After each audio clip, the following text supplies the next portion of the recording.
Well, I released a video on is the Cantic before cutscene possible according to physics, and oh my gosh, it did really well. 6.6k views?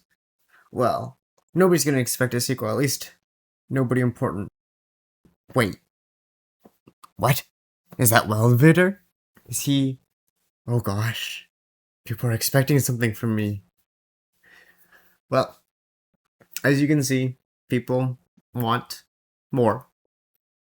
They're asking for Cromer getting deleted by Damien, and they're asking for Lei Heng getting his head blown up.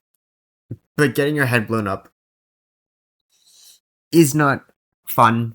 Um, there was also a request for Lei Heng hitting Zilu, so we're gonna do that because that seems to be the easiest one. Cromer would require the knowledge of how much.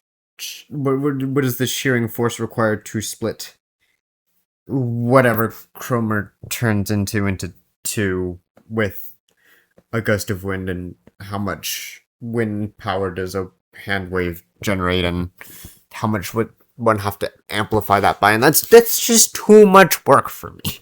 I don't want to make a fluid simulation for that. So we're not doing that. But the Lei Hang one is a little different. Now, if you don't know what the cutscene looks like, should be playing down below. And you can ignore the first little bit of calculations, because I am trying to figure out if I can do it without using blast equations, because I don't know blast equations, and I would have to learn how to use them. It didn't work. I couldn't figure it out. I did figure out that Zilu got blown back about 15 meters, so we're just gonna say that the sinners are 15 meters away, because I have no other data, and all I know is that Zilu has a certain amount of energy, and but she's also using Shin, so it doesn't even matter because we can't scale her based off of a normal human. But we can base it off of the text that says that the sinners get blown back by the heat and the force of the wind, otherwise known as overpressure. And so we're going to take a look at the calculations. And we know that the average adult person, you need 40 to 70 mile per hour winds, or 64 to 113 kilometers per hour to blow someone down. If you are 15 meters away, then the wind pressure is going to have to be 3,375 times stronger, because, like sound, like a lot of things, it goes down by the radius, or it gets divided by the radius cubed. And so we calculate the wind pressure in megapascals. I don't remember why I did that. Oh, right. We did that so that we know how much wind pressure, 113 kilometers per hour is, because we are going to highball everything to give Lei Heng the highest numbers, because high number equal cool. And it's going to be kind of disappointing how little TNT is required to match Lei Heng's strike if we don't give him the best numbers. Anyway, so we can use wind to find the wind pressure, which comes out to 0.0076614 megapascals. If you don't know what that is, that's in metric, and I'm sorry if you don't know metric, but go figure it out, because that's what people use. Anyway, we then figure out how to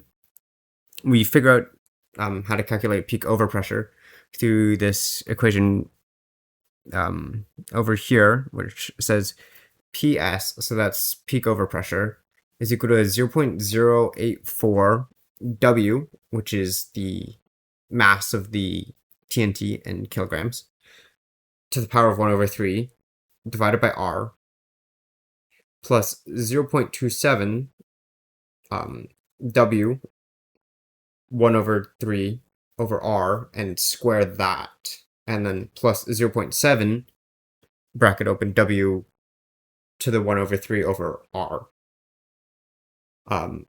cubed. Now, we can simplify this.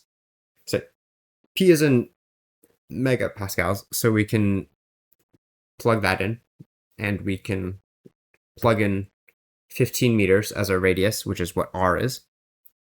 We can further simplify by applying the exponents to all the W to the 1 over 3 and divide that by 15 to get how much we're dividing the W to whatever exponent it is. And then we can, because it's multiplication and division only, we can expand everything out and just have coefficients and then just have W separately, which gives us 0.0056 W to the 1 over 3 plus 0.0012 W to the 2 over 3 plus 0.000274 W. Because W to the 3 over 3 is equal to W to the 1, which is just W.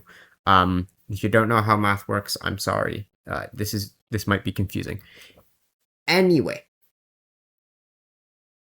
I start plugging in random numbers. The closest I got was willing to go was 1.25 because it's a round number and it's close enough, and I don't care that it's not exact. I am not going to.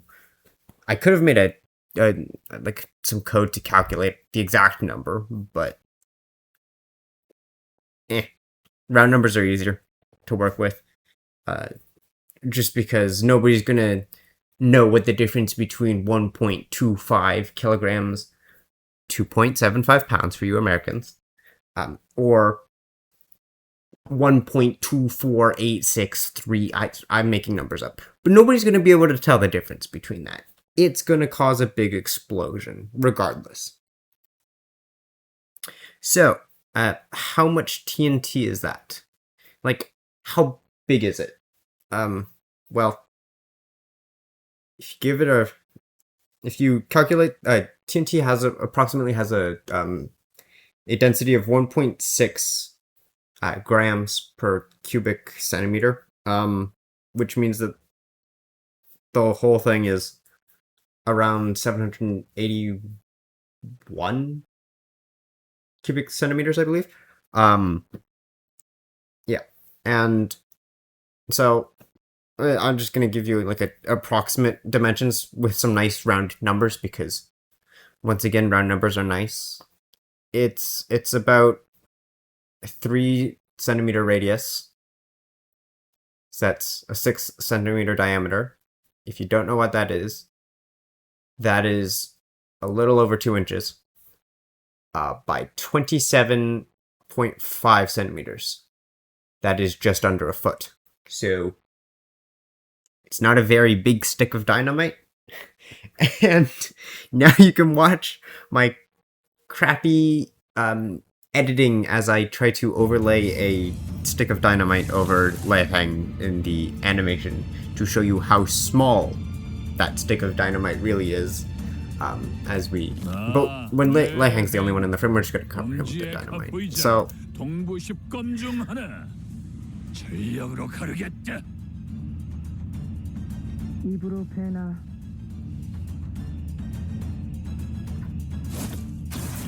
thank you all. I should take the time to say thank you all so much for watching. I know it's been a while. If you're wondering where I've been, Limbus Burnout. I haven't wanted to do this. I am back. I am doing Base ID Challenge. Thank you for watching. I hope you enjoyed.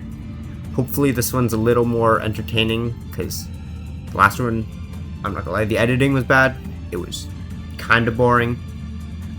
This one's a lot shorter, so hopefully it'll be better.